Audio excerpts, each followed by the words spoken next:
જરા વિચારો, એ કંપની જે અહીં ફક્ત વેપાર કરવા આવી હતી, જેનો એક જ ધ્યેય હતો નફો કમાવાનો, અને એ જ કંપની ફક્ત 100 વર્ષમાં આખા દેશ પર રાજ કરવા લાગે.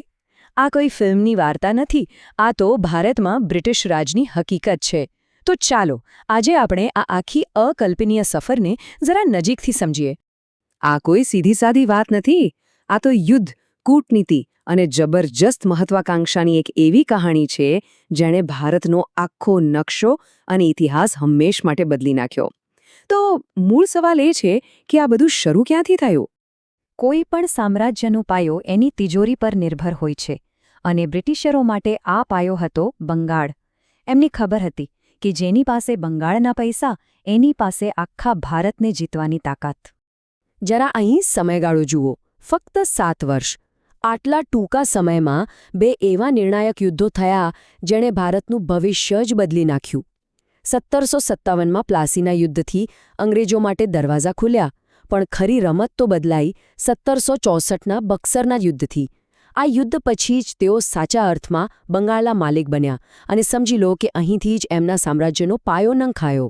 તો આ દીવાની અધિકાર શું હતું? એકદમ સરળ શબ્દોમાં કહીએ તો આ કંપનીના હાથમાં આવેલું એક એવું એટીએમ મશીન હતું જેના પૈસાથી તેઓ પોતાની સેનાનો ખર્ચ ઉઠાવતા અને નવા યુદ્ધો લડતા. આ કોઈ નાનીસૂની વાત નહોતી. બંગાળના પૈસાના જોરે જ એમણે આખું ભારત જીતવાની શરૂઆત કરી.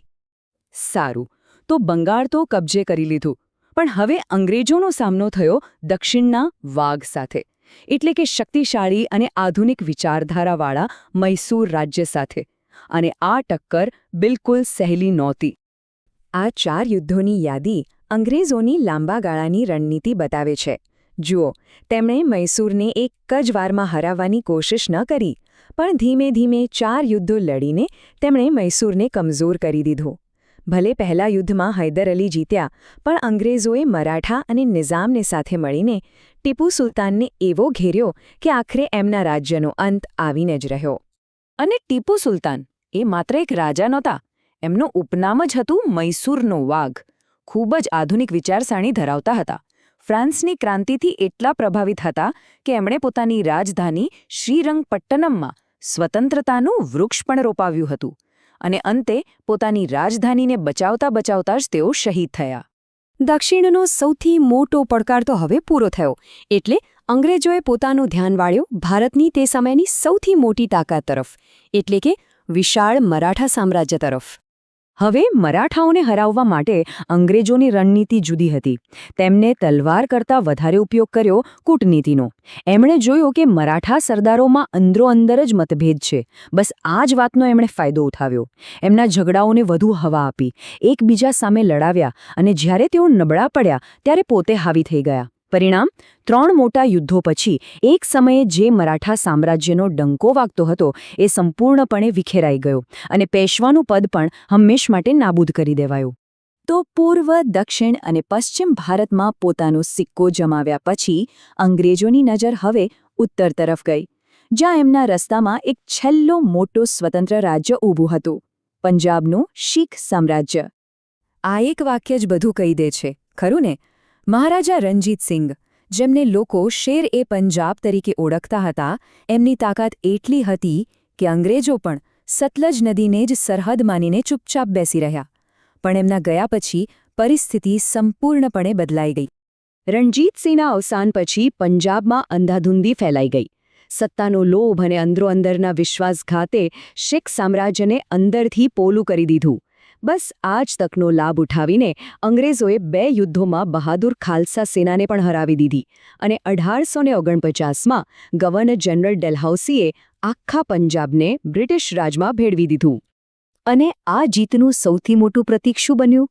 જગવિખ્યાત કોહિનૂર હીરો. એને મહારાજા દલીપસિંહ પાસેથી લઈ લેવામાં આવ્યો અને સીધો બ્રિટનની મહારાણી વિક્ટોરિયાને ભેટમાં આપી દેવાયો, જાણે કે શીખ શાસનના અંતની જાહેરાત કરતો હોય. મોટાભાગના રાજ્યો તો હવે એમના કબજામાં આવી ગયા હતા. એટલે હવે અંગ્રેજોએ સામ્રાજ્યના બાકી રહેલા નાના મોટા ટુકડાઓને જોડવાનું શરૂ કર્યું. પણ આ વખતે એમની રીત અને કારણો બંને અલગ હતા. આ સ્લાઇડ બ્રિટિશરોની બેવડી નીતિને ખુલ્લી પાડે છે. એક તરફ એમણે સીધી લશ્કરી તાકાતથી સિંધ પર કબજો કર્યો અને પછી પાછું જાતે જ કહ્યું કે આ તો અન્યાયી હતું. બીજી તરફ અવધ, જે વર્ષોથી એમનું વફાદાર સાથી હતું, એને ગેરવહીવટનું ખોટું બહાનું કાઢીને હડપ કરી લીધું. આ જ વિશ્વાસઘાતે 1857ના વિપ્લવની આગને વધુ ભડકાવવાનું કામ કર્યું. આખા ભારત પર કબજો કર્યા પછી પણ અંગ્રેજો શાંત ન બેઠા. હવે તેઓ સામ્રાજ્યની સુરક્ષાના નામે પાડોશી દેશો તરફ વળ્યા. નેપાળના ગુરખાઓ સાથે લડીને શિમલા અને નૈનીતાલ જેવા પહાડી વિસ્તારો મેળવ્યા. પૂર્વમાં બર્માને જીતી લીધું અને ઉત્તર પશ્ચિમમાં તો રશિયા આવશે એવા કાલ્પનિક ડરથી અફઘાનિસ્તાનમાં અનેક વિનાશકારી યુદ્ધો લડ્યા.